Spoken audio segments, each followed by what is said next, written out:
2001, meilleur acteur culturel. En 2001, c'est Sindema, le trophée. 2016, coordinatrice de Paris, Diaspora Dundé. 2015, c'est Sindema, coordinatrice de Paris. 2015, Diaspora Dundé. C'est l'année-ci où j'ai été nommée, j'étais même encore quoi, Yalo. Chez les Barantais, je suis devenue une fois Yalo. Diaspora Dundé, j'étais Yalo. Yalo, en 2015, Diaspora Dundé. Yalo, c'est Sindema, c'était moi. Ici, là, 2015. Merci, merci, merci. 2016, Kamel Diaspora, Dimitri Mbappé, meilleure promotrice culturelle. En 2016. En 2016. Diaspora culturelle, en 2016.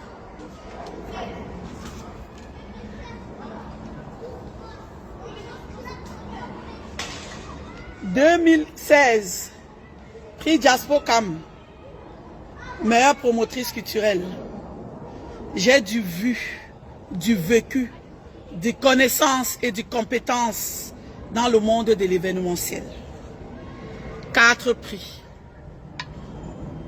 4 prix en 10 ans dans l'événementiel parisien. On va commencer, 54 personnes nous regardent. Bonjour, bonjour tout le monde, bonjour. Alors, je me présente, je suis Cécile Dema, l'international Cécile Dema, la Daichi du showbiz parisien et la bosse. Bonjour et encore merci à toutes ces personnes qui sont là ce soir, qui viennent m'écouter. Je veux parler un peu de mon vécu, du vu, des compétences, des difficultés, des litiges dans le milieu événementiel, diaspora. Parce qu'avant, c'était l'événementiel parisien. Mais j'ai l'impression que ça s'élargit. Ça commence à s'élargir. Je vais commencer par moi. Déjà, mon nom, c'est Cécile Dema. Comme je dis tout le temps. Ça veut dire en langue sawa, la fête. Donc j'aime déjà la fête. Et je fais beaucoup la fête. Donc je pense que c'est dans mes j'aime. C'est dans mes j'aime. J'aime la fête. Ma plus grande passion, mes moments de détente, mes meilleurs moments où je m'éclate vraiment, c'est dans l'événementiel. Je suis une bosseuse. Quand je commence dans l'événementiel, j'étais cliente des soirées. J'étais cliente des soirées. J'assistais dans toutes les soirées. Je ne suis pas riche. Je ne suis pas milliardaire. Je n'ai pas de parents riches. Je n'ai pas de sœurs dans le monde événementiel. Non, j'ai des sœurs, mais ils ne sont pas dans mon monde événementiel pour me soutenir. Je commence dans l'événementiel. Je suis d'abord cliente des soirées. J'assiste dans les soirées. Je commence par le Kams. Kams fait les soirées. Ma première soirée, j'ai assisté à la soirée des Kams. Il avait fait la dynastie Ndeka. Je crois que c'était à Saint-Denis. À la salle LCL, je crois une salle comme ça à Saint-Denis. J'ai fait des soirées avec Kams, un acteur culturel de l'ouest du Cameroun. C'est pour moi, quand moi j'arrive, je suis client des soirées, j'assiste Kams. Après, quand Kams arrive, il y a les Sawa Nouvelle Génération. Sawa Nouvelle Génération avec les Capo Ekwala, avec les Samuel Ebanda. Il y a les Sawa Nouvelle Génération. J'étais cliente des soirées. Cliente. J'assistais et venais dans les soirées en tant que cliente. Jamais, je n'avais même pas de projet pour faire les soirées. Ensuite de Sawa Nouvelle Génération, il y a eu Dia Dia. avec les Roger d'Issaka et Bias, le feu Philippe Essaka perd son âme, les Stéphane Essaka, les Makagaza et Ed Bias. J'ai pratiquement fait des 10 éditions de Dia Dia. J'aimais sortir. À l'époque, je travaillais. Je venais d'arriver en France, nous tous on faisait les petits boulots. Je gardais les enfants de lundi à vendredi. Et les samedis, le seul moment où je pouvais m'amuser, c'était le moment d'aller à la soirée. J'aimais la fête. J'ai appris dans le tas. J'ai fait la nuit en blanc de Christian Dédine-Demba. J'ai fait les soirées avec les jumeaux du Pita. Souvent, quand les soirées étaient tellement médiatisées, il n'y avait pas les réseaux sociaux. Les acteurs culturels, à cette époque, ils marchaient de porte en porte. Ils allaient dans les bouches de métro partager les flyers. Ils allaient coller les affiches dans les bouches de métro. Ils allaient à Château d'Eau dans les salons de coiffure où ils partaient coller les affiches. C'était différent. C'était différent. J'ai appris dans le tas. Quand je décide, j'étais pas riche. Mais j'avais cet amour pour les soirées que dès qu'il y a une soirée, peut-être dans les soirées comme la soirée des Dia Dia, je vais prendre mon téléphone, je vais appeler les gens. À l'époque, les tables étaient 600 €. Je vais dire oui, il y a une soirée Dia Dia, ouais, venez alors, c'est la soirée de mes frères Douala, pardon, venez alors, j'ai mes amis dans ma association. Je dis non, c'est si je viens, j'ai 50 €. Moi, j'enlève 10 € de mes poches pour compléter 10 € pour qu'on puisse prendre une table. Je n'étais pas acteur culturel. Je ne rêvais même pas de faire les soirées, mais je le faisais déjà pour soutenir. J'enlevais peut-être 10 € de mes poches pour compléter les 50 € que celle qui veut sortir, qui n'a que 50 €. Moi, je complète tout simplement parce que je veux. Je n'étais même pas dans la team de l'organisation. Je n'étais même pas proche de l'organisation, mais je le faisais parce que je voulais sortir avec des personnes. En 2011, quand la soirée Les Femmes Dynamiques et un homme décident de faire leur 3e édition au Moulin Bassec, Ruth Gisèle Benguer décide de me mettre coordinatrice en 2011. C'est quand elle me met coordinatrice de son événement, j'ai un look garçonné. Je suis très garçonné. Je sors le cigare en passant. Je tiens le cigare la première fois dans une soirée, je crois. C'était les années 2010. La soirée de la nuit des doyens. De la feu Céline la doyenne. C'était pas d'abord la nuit des doyens, c'était à l'époque la nuit des doyens. Au Moulin Bassec, c'était le spectacle de Petit Pays et Samy Diko. J'arrive avec un cigare. Pourquoi j'ai... Excusez-moi, je vais vous raconter juste vite fait. Pourquoi j'ai le cigare? J'ai le cigare tout simplement parce que je garde les enfants chez un juif qui fume les cigares. Et à chaque fois, vers la fin du mois, il se débarrassait des anciens cigares qui étaient un peu durs. Et quand il arrivait, bon, à l'époque, là, j'avais un nom d'emprunt. Il dit, ouais, vous me débarrassez ce cigare-là, vous les mettez à la poubelle. Et un jour, dans le miroir, j'ai pris son cigare, je crois les années 2010.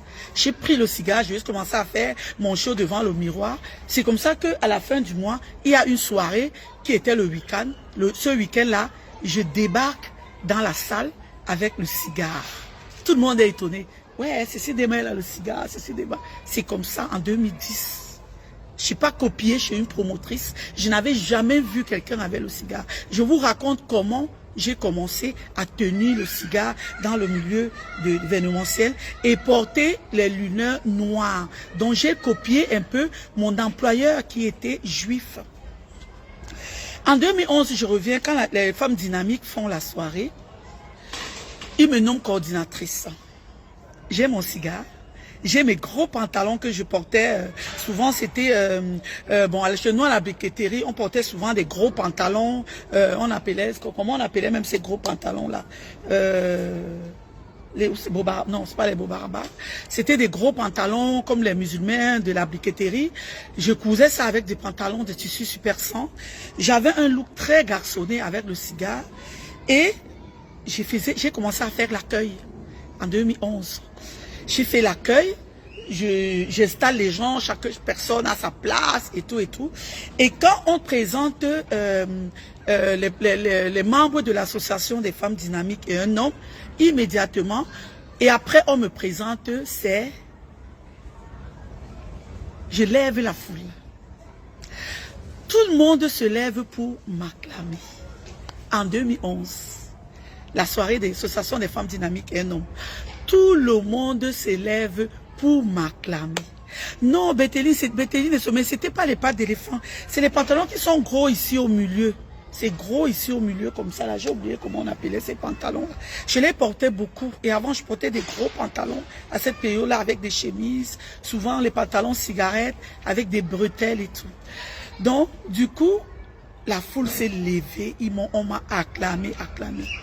Et après, l'année suivante, après, donc c'est là où après, il y avait aussi une soirée de, je crois, de président Samuel Ebanda, la présidence de l'élégance, où je refais aussi, il avait un invité d'honneur l'association des femmes battantes, et ensuite aussi, quand on présente l'association, autour de me présenter, les gens aimaient bien mon show, le cigare, j'avais des pas de danse, en fait, j'aimais me faire voir, et les gens appréciaient mon style, et la manière comment je faisais, dans toute humilité, je disais bonjour. J'étais trop près des personnes et les gens aimaient bien.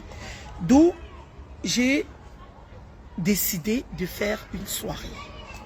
Quand je décide de faire une soirée, j'appelle le président Samuel Ebanda. Je lui parle de mon projet. Il dit oui, tu peux faire une soirée. La manière où ça fait 2 éditions, on t'acclame. Ça veut dire que tu peux bien attirer le monde. J'ai créé un concept. La nuit du style chic et glamour.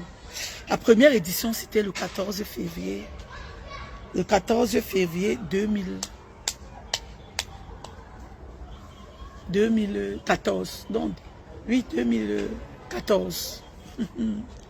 Ce qui se passe dans l'événementiel aujourd'hui, c'était pire. C'était pire. Les clans qui existent dans l'événementiel aujourd'hui. Moi, quand je suis arrivé en 2014, j'ai trouvé ça. J'ai trouvé ça. C'était pire.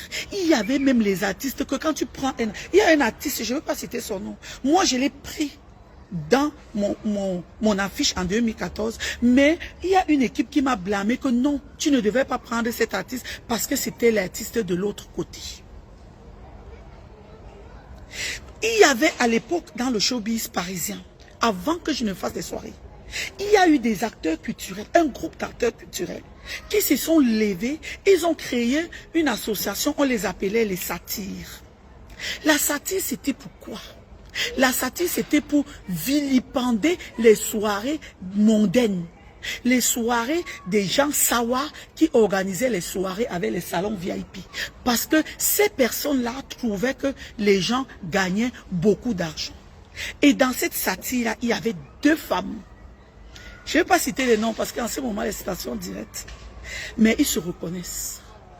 C'était la satire. Il y avait 2 femmes. Et ces 2 femmes-là qui étaient les invités. Et de cette satire, il y a eu la création, le premier forum de Congo Saba VIP. C'est une personne de cette satire qui est sortie et il est parti créer Congo Saba VIP. Pour nuire les promotrices, les promoteurs culturels qui ne sont pas avec eux. Beaucoup des acteurs culturels sont passés dans ces pages Congossa VIP, mais il y a certains qui ne sont jamais passés. La femme qui est passée dans ces Congos, la promotrice, qui écrit les longs français aujourd'hui sur Facebook, les grandes donneuses de leçons, qui étaient dans ce mouvement, c'est elle qui était l'investigatrice principale de ce Congossa, de ce groupe de satire qui avait créé le groupe Congossa VIP, où les Philippe et Sakan ont été vilipendés. Où beaucoup de personnes, même ma copine, ma bestie Trésor Béa, elle a été vilipendée dedans. Donc il suffit qu'il y a une soirée qui sort, dès qu'on affiche quelqu'un, immédiatement, le dimanche matin, il est déjà à Congossa VIP, il y a déjà son nom, parce qu'on l'a vu sur Facebook. C'est ça qui a commencé à tuer l'événementiel parisien. Les gens ne sortaient plus beaucoup. Les gens ne sortaient plus beaucoup. Les gens avaient peur que quand tu pars à la soirée de samedi, le lundi, tu es déjà dans Congossa VIP. Seulement parce que tu as assisté à la soirée. Seulement parce qu'on a appelé ton nom au micro immédiatement à Congossa VIP. Ils ont créé, c'est de la satire qui crée la première page de Congossa VIP. Et la même personne là décide d'aller s'allier avec les associations des Amicam du Haut-Cam parce qu'il fallait faire l'association caritative. Et à cette époque, la plus grande association caritative, c'était l'association amicale du Haut-Cam. La personne est partie s'est liée parce que, et ensuite, la personne a créé un concept. Et quand la personne crée le concept, pourquoi? Parce que ce prix n'avait pas été donné à certains acteurs culturels à Paris. Ça, c'est un prix qui marchait, les prix Diaspocam, ça marchait à Paris à 100%. Un jour, parce qu'on n'avait pas donné le prix à une association, un jour, parce qu'on n'avait pas donné ce prix à un acteur culturel. D'abord, la première association, c'est là où membre de cette association s'est levé, parti amical du Haut-Cam, créer un concept d'aider les enfants en difficulté et ensuite aider les enfants en difficulté et après maintenant organiser une soirée. Maintenant, quand cette personne organise la soirée, il met les salons VIP. Il refait la même chose que dans leur groupe de satire. Ils avaient interdit, ils ont vilipendé des autres promotions à cause de ça. C'est là où la personne a dit, comme mon association n'a pas eu le prix Diaspocam, moi, je vais faire mon anniversaire le même jour que moi. Je répétais avant, mais je ne répète plus beaucoup. Je répétais avant, je ne mens pas, je n'invente pas, mais je dis la vérité. Et c'est ça qui me tue dans le milieu. On veut me tuer dans le milieu parisien. Parce que moi, c'est Sindema, j'ai dit la vérité. Ce que j'ai dit, c'est ça. Ils veulent museler les gens parce qu'ils ne veulent pas. Le fond, le mal est très, très profond. Le mal est très profond. Le mal est depuis longtemps. Ce n'est pas aujourd'hui qu'il y a le mal dans l'événementiel parisien. Le mal est depuis. Tout simplement parce qu'on n'a pas donné le prix à une association qui faisait les soirées. La personne a décidé qu'elle va faire son anniversaire le jour de la soirée de prix Diaspocam. Et j'étais là le jour que la personne organisait ça avec d'autres acteurs culturels parce que cette année-là, le grand Chonelaz est venu, il a raflé tous les prix. La haine est venue. Pourquoi lui? Pourquoi lui? On a décidé de l'accompagner. Elle est à partir voir les Amicales Haut-Cam, créer une association caritative et le même jour, on fait la soirée. Voilà déjà où moi j'ai été témoin. On a fait les recherches sur ce Congossa VIP. Eric Goff est témoin. Christian Dedindimba est témoin. Celui de Londres, si Dieu Cyclone est venu à Paris. On a fait des réunions jusqu'à Belgique. On a trouvé qui était derrière ce Congossa VIP. Mais on a fermé. Parce que les personnes qui étaient, les personnes à qui on avait vilipendé, si on donnait exactement les têtes de ce Congossa VIP, il pouvait avoir les morts d'hommes à Paris. Eric Goff est là, je cite son nom. Christian Dedindimba. Dieu Cyclone. Pour qu'on trouve qui est derrière cette page Congossa VIP, qui insulte uniquement des promoteurs qui font les soirées mondaines. On a trouvé. C'est venu nous trouver ici à Paris, mais on a fermé après, parce qu'on savait qui était la personne. On a laissé passer. Oui, on a laissé passer. Le mal a commencé. La guéguerre. La guéguerre avant c'était entre les associations qui organisaient la soirée. C'était les guéguerres. Les équipes se forment.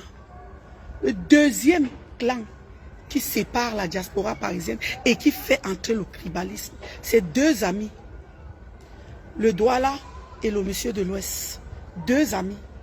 Ils créent une association. Ils créent une soirée, un concept. Je donne le nom, la nuit. Je ne veux pas les problèmes. Ils créent un concept. Ils sont les meilleurs amis du monde. Ils font leur soirée. Ils font la première soirée. Au moment de partage d'argent, ça se gâte. Ça se gâte, les deux amis. Le Douala et le monsieur de l'Est. Ils sont amis depuis le Cameroun à Daïdo. Ils créent, ils sont leur amitié. Ils font leur soirée. Ça n'impacte personne. Ce sont deux amis qui font leur soirée. Dès qu'ils ont fait leur soirée, le partage d'argent le matin, l'autre dit qu'il ne donne pas, la femme est en caisse. L'autre dit que dans la des préventes, c'est moi qui ai financé. L'autre, jusqu'à ça arrive jusqu'aux citations directes, jusqu'à un gagne le procès, l'autre, la guerre a commencé. C'est comme ça que le tribaliste s'installe dans le milieu du showbiz. Le tribaliste s'installe. L'autre fait sa soirée. Oh, le Douala a mangé mon argent. L'autre fait sa soirée. Oh, c'est nous les Douala qui envoient en prix les soirées. L'autre, c'est comme ça que la guerre s'installe. Voilà encore un duo qui a séparé le milieu événementiel. Oh, dès que tu parles avec l'autre, on te classe avec l'autre. Dès que tu parles avec l'autre, on se classe à l'autre. Maintenant, les baladeuses sans direction se baladent. Aujourd'hui, ils sont avec Jean. Dès que ça, la baisse côte, il y a un peu il y a un peu le côté de l'autre, il se penche sur l'autre. Il y a un peu le côté de l'autre, il se penche sur l'autre. C'est comme ça que la guerre commence dans le milieu.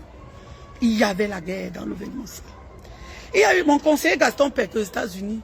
Lui, il avait son clan, c'était la fermeture.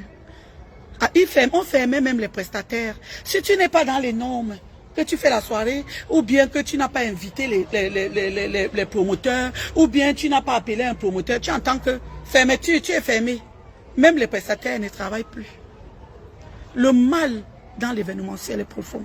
Ce n'est pas aujourd'hui. Aujourd'hui, ce n'est que l'aigreur qui s'est ajoutée et des petites jalousies à 2 balles. Mais le mal dans l'événementiel est profond. Ça existe depuis longtemps. Nous sommes venus, moi, Cécile Ndema, en 10 heures du travail. Moi, j'ai vécu. J'ai vécu le pire dans l'événementiel. C'est pour ça que je me suis détachée. Je me suis détachée en leader pour ne plus être accompagnée des personnes parce que c'était malsain. C'était malsain.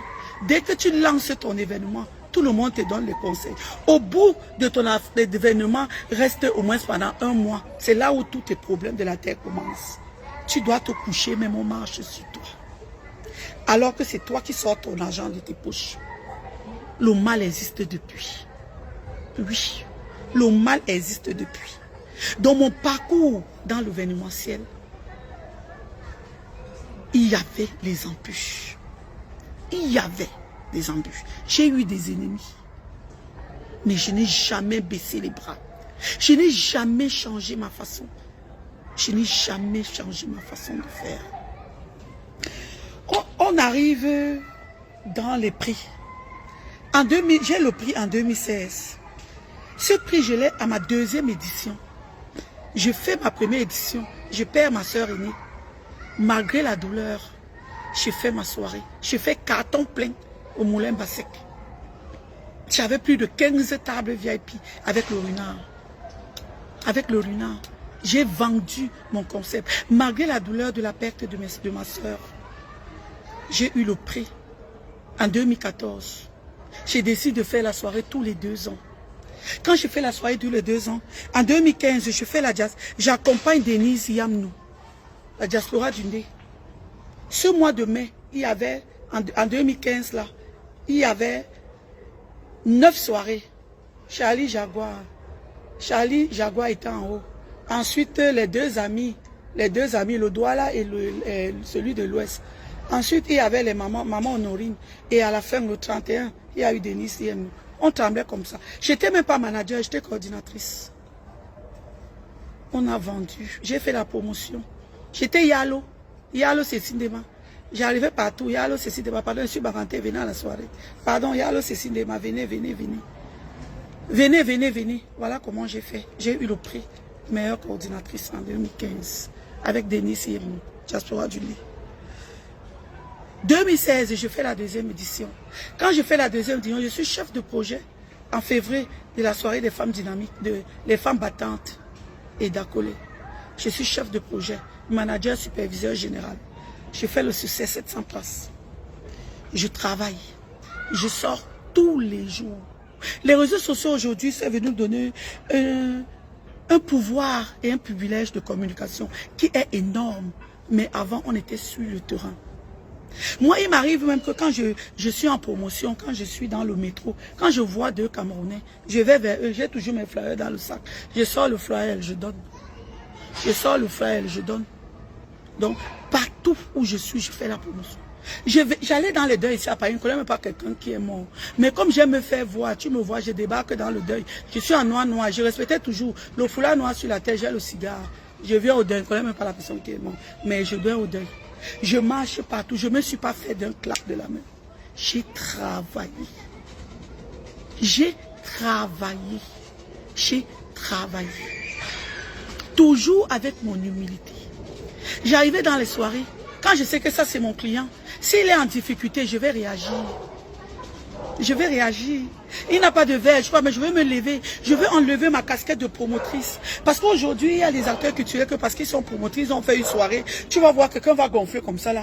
Il va arriver. En plus, maintenant, leur nouveau mode, c'est de s'asseoir dans les salons VIP. J'arrive. C'est au fil de temps que j'ai travaillé pour avoir la place que je suis aujourd'hui. Mais ça n'a pas été facile. Ça n'a pas été facile. Les guerres qu'il y a aujourd'hui, les gens qui se baladent comme le mauvais esprit. Il y a des gens qui ont impacté, même ce duo-là,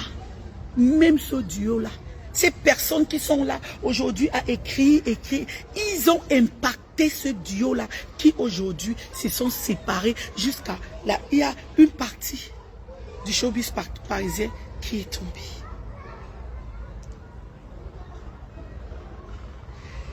Quand j'ai eu mon prix en 2016, j'ai eu la femme battante en février. Après femme battante, j'ai accompagné mon boss que je l'appelle affectueusement, l'anglais ici, et qu'enfant Betty, communication. Je l'ai aidé à vendre les billets à l'Olympia. On a vendu les billets. J'ai vendu les billets. Tous les billets VIP qu'il m'avait donné. J'avais vendu plus de 300 billets à l'Olympia. Les billets VIP. Ensuite, en mois d'octobre, je fais ma 2e édition de la nuit du style chic et glamour. Il m'a vraiment fallu ce prix. 2016. Meilleure promotrice culturelle en 2016. Je n'ai jamais eu de manager dans mes événements. Je suis promotrice, coordinatrice, superviseur général. Je n'ai jamais eu de manager, ni le clan de groupe des acteurs culturels pour m'accompagner. J'ai des prestataires, des personnes que je sollicite, moyennant quelque chose pour venir m'accompagner.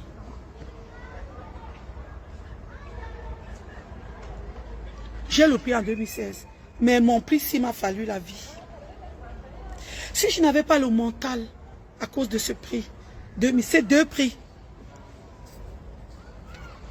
2000, Kamer, Diaspora et Watt, si je n'avais pas le mental, si je n'avais pas la tête, si je n'étais pas entouré par des personnes qui m'aiment bien, qui m'aiment comme ce que je suis, c'est que si, en 2016, parce que c'est en 2016 où un dossier est apparu, un autre groupe de Congossa a été créé par une autre personne qui a atteint à ma vie privée en me traitant, me traitant de quelqu'un d'autre sans me connaître, sans avoir un litige, sans rien. Un matin, une vidéo sort, on dit que c'est Cécile Dema.